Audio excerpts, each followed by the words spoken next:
بسم اللہ الرحمن الرحیم۔ السلام علیکم ورحمۃ اللہ وبرکاتہ۔ قرآن ایجوکیشنل ٹی وی چینل میں خوش آمدید۔ آج میں اپنے دوستوں کو بہت ہی پیارا وظیفہ بتاؤں گی۔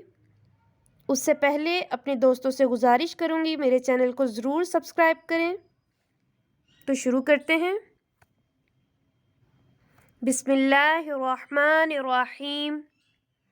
جو شخص سونے سے پہلے 21 مرتبہ پڑھے گا اس کا دل نماز کی طرف ہو جائے گا۔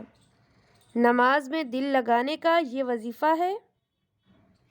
یا اللہ، یا غفور، یا قادر، یا اللہ، یا غفور، یا قادر، یا اللہ، یا غفور، یا قادر۔ سونے سے پہلے 21 مرتبہ اس وظیفے کو پڑھیں، انشاءاللہ آپ کا دل نماز میں لگ جائے گا۔ صدق اللہ العظیم۔